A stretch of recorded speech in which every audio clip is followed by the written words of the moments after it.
আলহামদুলিল্লাহ, আমি আল্লাহ রাব্বুল আলামিনের দরবারে শুকরিয়া আদায় করছি। এদেশের মানুষের প্রতি কৃতজ্ঞতা এবং শুকরিয়া আদায় করি। বরাবরের মতো আমার এলাকাবাসী আমার উপর আস্থা রেখেছে। আমি জানি তারা আমাকে ভালোবাসে, আমিও তাদেরকে ভালোবাসি। তাদের উপর আমার আস্থা ছিল, আছে, থাকবে। সেই হিসাবে আমি শুনেছি শতকরা 54 ভাগ ভোট কাস্টিং হয়েছে আর কি, টোটাল ভোটের।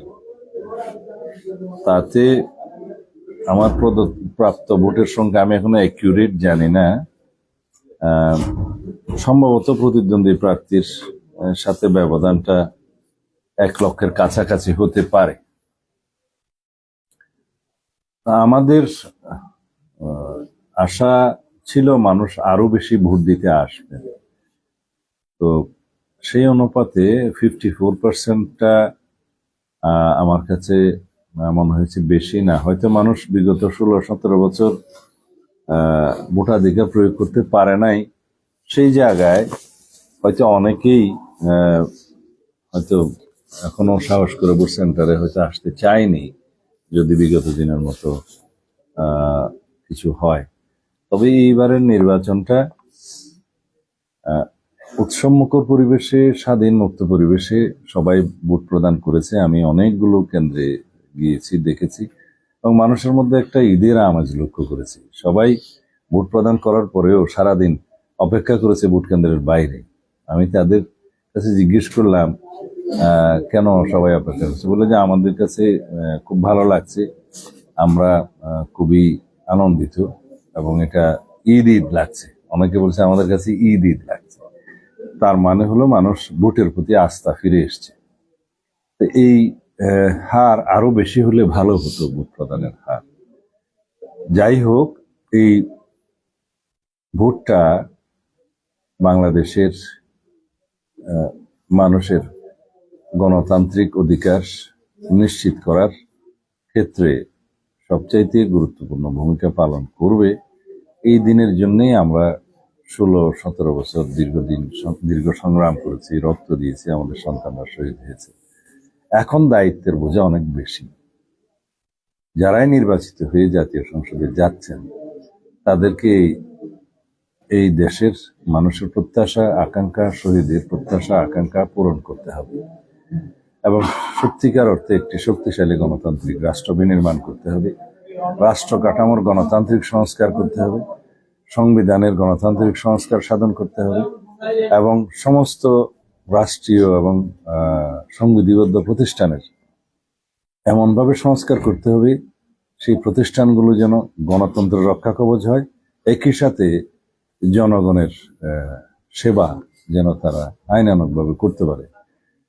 সর্বোপরি বিচার বিভাগের স্বাধীনতা নিশ্চিত করা, তত্ত্বাবধায়ক সরকার পদ্ধতি ফিরিয়ে নিয়ে আসা, সত্যিকার স্বাধীন নির্বাচন কমিশন গঠন করা এবং সত্যিকার গণমাধ্যমের স্বাধীনতা নিশ্চিত করা।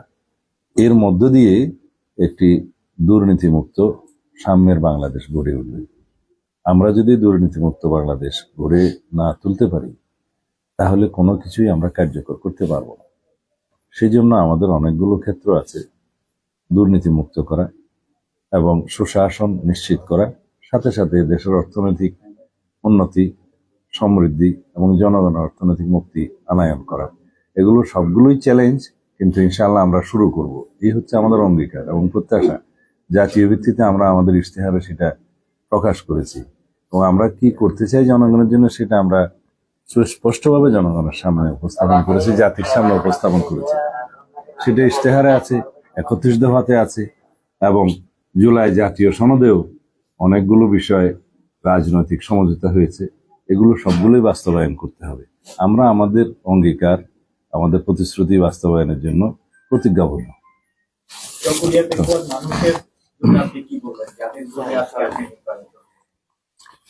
চকরিয়া পেকুয়া তো সারা দেশেরই একটা অংশ। যেহেতু আমি এই এলাকারই নির্বাচিত প্রতিনিধি ছিলাম, আমার সহধর্মিণীও আমার অনুপস্থিতিতে আমি যখন কারাগারে ছিলাম তাকেও এই এলাকার মানুষ আমার চাইতে বেশি ভোটের ব্যবধানে নির্বাচিত করেছে। সুতরাং তাদের প্রতি আমার দায়বদ্ধতা অনেক বেশি। এই এলাকার মানুষ ব্রিটিশ আমল থেকে পাকিস্তান আমল পর্যন্ত বাংলাদেশের একটা প্রায় 20 বছর পার হয়ে যাওয়ার পরেও উন্নয়নের ছোঁয়া পায়নি এই এলাকায়। আমার এখানে শৈশব কেটেছে, কৈশোর কেটেছে। আমি এখানে কাদামাখা মাটিতে হাঁটতে হাঁটতে আমি আমার স্কুল লাইফ শেষ করেছি। আমার তখন থেকে স্বপ্ন ছিল, প্রত্যয় ছিল যে এই এলাকার জন্য যদি কিছু করার সুযোগ হয়, আল্লাহ রাব্বুল আলামিন সুযোগ দেন। আমি বড় সৌভাগ্যবান। আমি জীবনে অনেক স্ট্রাগল করেছি এই দেশের জন্য। আমি আমার প্রায় জীবন বিসর্জিত হয়েছিল। আমি অনেক বেশি ডেমোক্রেটিক স্ট্রাগল করেছি, গণতান্ত্রিক সংগ্রামে। কিন্তু তারপরেও আমি অনেক সৌভাগ্যবান। আল্লাহ রাব্বুল আলামিন আমাকে কখনো পরাজয়ের মুখ দেখায়নি, গ্লানির মুখ দেখায়নি। আমি বিজয়ীর বেশে এই দেশে ইজ্জতের সাথে, সম্মানের সাথে প্রত্যাবর্তন করতে পেরেছি ফ্যাসিবাদ মুক্ত বাংলাদেশে। এই শুকরিয়া আমি আমার শেষ মুহূর্ত পর্যন্ত আদায় করে যাব। সেটা আমি কৃতজ্ঞতা প্রকাশ করছি আমার দেশবাসী। আমাকে যখন গুম করা হয়েছিল, তারা আমার জন্য আল্লাহর দরবারে মোনাজাত করেছে, কেঁদেছে, এবং এই দেশের মানুষ সংগ্রাম করেছে। গণমাধ্যমের কর্মীরা আমার জন্য লিখেছে। সব মিলিয়ে রব্বুল আলামিন আপনাদের সবারই মোনাজাত কবুল করেছেন। আমি বেঁচে আছি। সুতরাং আমার দায়বদ্ধতা, আমার কৃতজ্ঞতা এই দেশের প্রতি, এই দেশের মানুষের প্রতি, বিশেষ করে আমার এলাকার মানুষের প্রতি, এই এলাকার প্রতি অনেক বেশি। আমার প্রতিশ্রুতি অনেক আছে। আমি চেষ্টা করব প্রতিশ্রুতির চাইতেও বেশি অনেক জন আশা পূরণ করার জন্য, জনপ্রত্যাশা পূরণ করার জন্য। সারা দেশের তো ফলাফল নিশ্চয়ই চোখ রাখছেন। এখন পর্যন্ত আমি যেটুকু দেখছি যে 55টায় বিএনপি এগিয়ে ফলাফল পাওয়া গেছে। 55টায় বিএনপি প্রার্থীরা জিতেছে এবং বিএনপি জোটের প্রার্থীরা, এবং 21টাতে জামায়াত জোটের প্রার্থীরা। এখন অনেকগুলো আসন বাকি আছে। আপনি কি প্রত্যাশা করছেন বিএনপি সরকার গঠন করবে কিনা, বা 1/3 যে মেজরিটির একটা বিষয় আছে সেটা পাবে কিনা? 2/3 আমি বিভিন্ন সোর্স থেকে যেটুকু জেনেছি, এবং কেন্দ্রীয়ভাবে আমাদের যে নির্বাচনী সেল আছে ওখান থেকে জেনেছি, সারা দেশের জেলা পর্যায় থেকে কনস্টিটিউয়েন্সি ওয়াইজ আমরা যে ফলাফলগুলো বেসরকারিভাবে কালেকশন করেছি, গণমাধ্যমের বন্ধুদের মাধ্যমে, সংবাদ মাধ্যমের মাধ্যমে, আর যেগুলো জানতে পেরেছি, তাতে বিএনপি 2/3 বেশি মেজরিটি নিয়ে ইনশাআল্লাহ জাতীয় সংসদে যাবে। তো সুতরাং সরকার গঠনের ক্ষেত্রে অন্য কোনো দলের বা কারোর সাথে কোয়ালিশন করার কোনো সুযোগ নেই বা প্রশ্নই আসে না, দরকার নেই।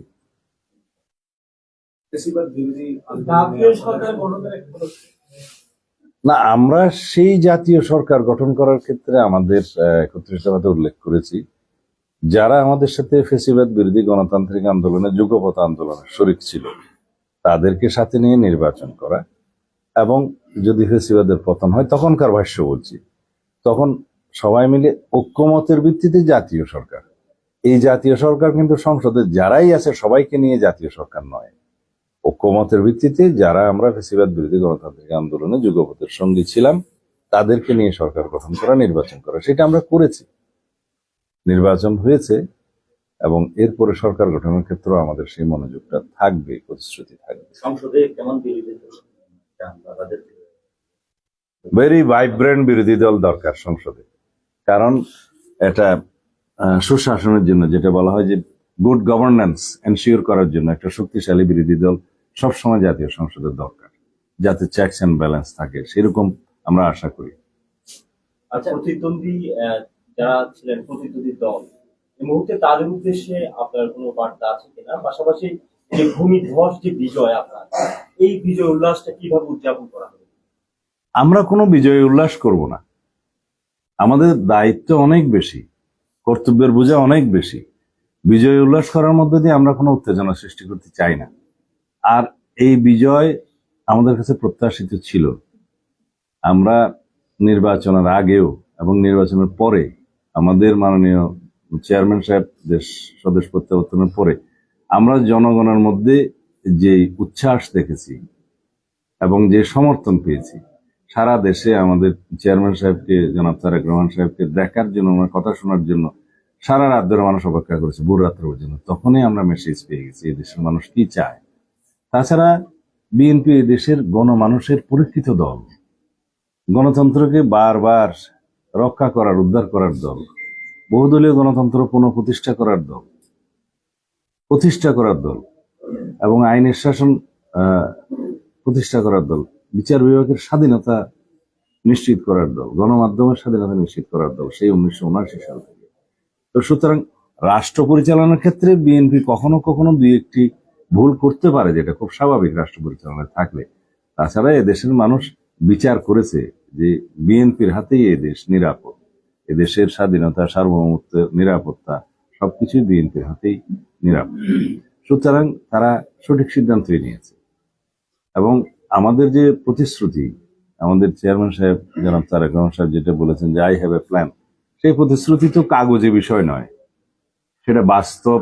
আমরা উদাহরণ সহ জনগণের সামনে দেখিয়েছি যে আমরা এই করতে চাই জনগণের জন্য, দেশের জন্য, দেশের উন্নতির জন্য, তরুণ প্রজন্মের জন্য কি করতে চাই, প্রযুক্তি নির্ভর, মেধা নির্ভর, জ্ঞান নির্ভর বাংলাদেশ প্রতিষ্ঠার জন্য আমরা কি কি পরিকল্পনা নিয়েছি, এগুলো সবই জনগণের সামনে, আমরা দেশবাসীর সামনে প্রকাশ করেছি। সুতরাং মানুষ বিশ্বাস করেছে। এখন আমাদের দায়িত্ব অনেক বেশি। আমরা আমাদের কর্ম শুরু করব ইনশাআল্লাহ। যদি শুরু করতে পারি, আমরা কতটুকু সফল হই না হই সেটা তখন দেখা যাবে। আর একটা বিষয় যে 24-এ গণভোটে যারা পালিয়ে গেছে, যে তাদের শীর্ষ নেতা সহ দেশের বাইরে, তাদের বিচারের বিষয়ে আপনারা কি ভাবছেন? বিচার বিভাগ স্বাধীন এবং বিচার বিভাগের স্বাধীনতা নিশ্চয়তা আমরা আমাদের ম্যানিফেস্টোতে দিয়েছি, 31 দফাতে দিয়েছি, আমাদের বক্তব্য বিবৃতিতে দিয়েছি। সুতরাং বিচারের মতোই চলবে, বিচারিক প্রক্রিয়ায় চলবে, আইনানুগভাবে চলবে। তবে আমাদের কমিটমেন্ট আছে যে দীর্ঘ 16-17 বছরের গণতান্ত্রিক সংগ্রামে যারা গুম হয়েছে, খুন হয়েছে, হত্যাকাণ্ডের শিকার হয়েছে, অবিচারের শিকার হয়েছে, আহত হয়েছে, পঙ্গু হয়েছে, বিভিন্ন রকমের অত্যাচার শিকার হয়েছে, তারা সহ 2024-এর ছাত্র গণ অভ্যুত্থানের যারা শহীদ হয়েছেন এবং যারা বিভিন্নভাবে ক্ষতিগ্রস্ত হয়েছেন, অন্ধত্ব বরণ করেছেন, পঙ্গুত্ব বরণ করেছেন, ক্ষতিগ্রস্ত হয়েছেন, তাদের সকল কিছুর বিচার হবে বিচারিক প্রক্রিয়ায়। তবে আমরা এটাও বলেছি, রিকনসিলিয়েশন আমরা শুরু করতে চাই, যাতে একটা সামাজিক বন্ধন থাকে, দেশে শান্তি প্রতিষ্ঠা হয়। সেই জন্য আমরা সংসদে আলোচনা করে প্রয়োজনীয় আইন প্রণয়ন করে সবার সাথে ঐক্যবদ্ধভাবে আমরা একটা সিদ্ধান্ত নেব। কারণ লক্ষ লক্ষ মানুষের বিরুদ্ধে বিচারিক প্রক্রিয়া শুরু করলে সারা দেশে একটা ঐক্য নষ্ট হওয়ার মতো সম্ভাবনা আছে। সুতরাং আমরা ওগুলো ক্ষমা করব না, যারা গণহত্যার জন্য দায়ী, যারা গুম খুনের সাথে জড়িত, যারা অত্যাচার নির্যাতন করেছে, এইগুলো আমরা কখনোই ক্ষমা করব না, জনগণ ক্ষমা করবে না, সেগুলো বিচারিক প্রক্রিয়ার মধ্যেই যাবে। তবে একটা সামাজিক রিকনসিলিয়েশনের প্রস্তাব আমরা দেব, যাতে করে একটা সামাজিক বন্ধন বা শান্তি প্রতিষ্ঠা করা যায়, যেটা সাউথ আফ্রিকায় হয়েছে, পৃথিবীর বিভিন্ন দেশে হয়েছে, অতীতে দেখা যায়। সেটা সংসদে আলাপ আলোচনার মধ্য দিয়ে সিদ্ধান্ত নিতে হবে। আমরা দেশের সমস্ত মানুষকে ঐক্যবদ্ধ করে এগিয়ে যেতে চাই এই দেশটাকে, এখানে কোনো বিভক্তি রাখতে চাই না। গত 15 বছরে আমরা 15 বছর তো দেশের অর্থনৈতিক চাকা প্রায় অসম। এখন এই অর্থনৈতিক চাকাকে সচল করার জন্য এমন যে টাকাটা বিশিষ্ট আমাদের 15 বছরে প্রায় 2.5 লক্ষ টাকা পাচার হয়ে গেছে, সেই টাকা ফেরত আনার জন্য বিএনপি কি কর্মসূচি বা কি পরিকল্পনা আছে? এটা আমাদের ম্যানিফেস্টোতেই উল্লেখ আছে। আমরা দেশের পাচার হওয়া অর্থ সম্পদকে ফেরত আনার জন্য আমরা প্রক্রিয়া গ্রহণ করব, আমরা অঙ্গীকারাবদ্ধ। এবং আর্থিক খাতে, ব্যাংকিং সেক্টর, নন ব্যাংকিং সেক্টরে শৃঙ্খলা ফিরিয়ে আনার জন্য যা যা করা দরকার তাই করতে হবে। আর বিনিয়োগের ক্ষেত্রে যারা অনির্বাচিত সরকার, তারা অল্প সময়ের জন্য থাকে, কিন্তু এই সরকার, অন্তর্বর্তীকালীন সরকার প্রায় 1.5 বছর হয়ে গেল। এই সময়ের মধ্যে ব্যবসা বাণিজ্যে হয়তো আস্থা ফিরে আসেনি, বিনিয়োগ হয়নি, ব্যবসা বাণিজ্যের অর্থনৈতিক চাকা সচল হয়নি, বিদেশি বিনিয়োগ আসেনি, দেশি বিনিয়োগ আসেনি।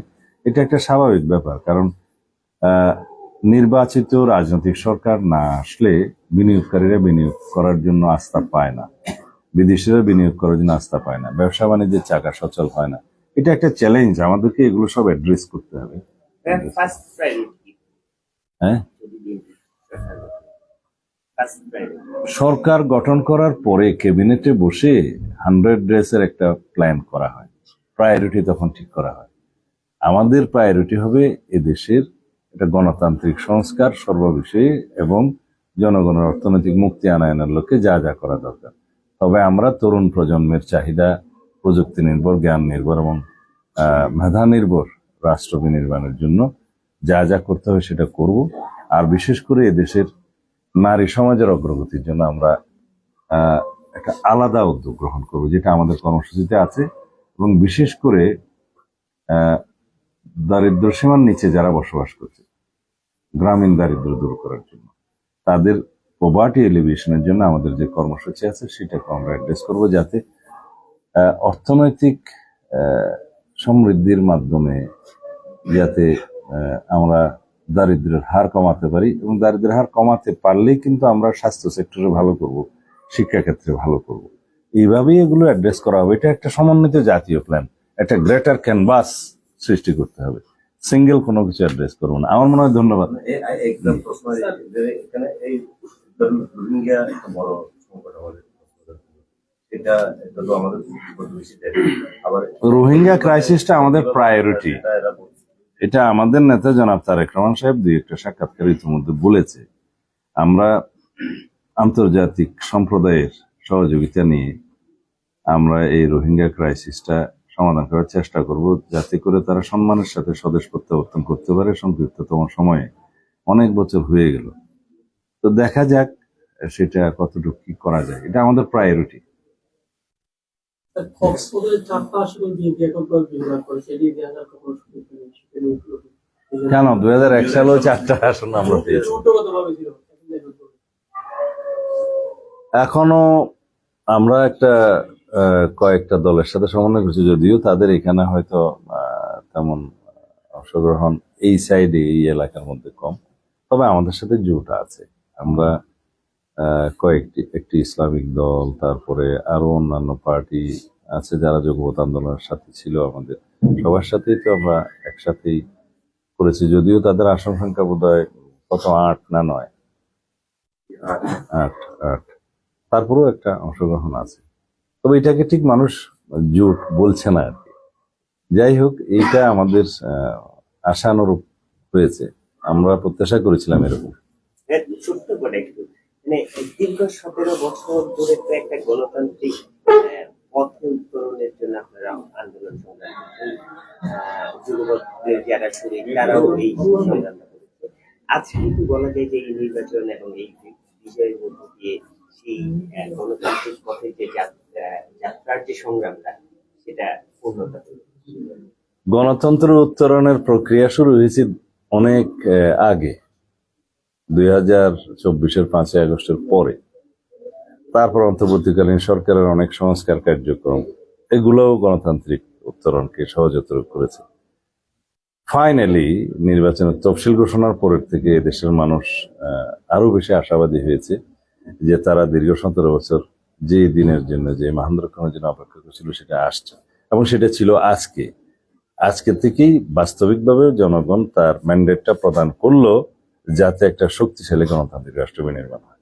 সুতরাং দীর্ঘ আন্দোলন, সংগ্রাম, ত্যাগ, তিতিক্ষা এবং রক্তদান সফল হয়েছে ইনশাআল্লাহ।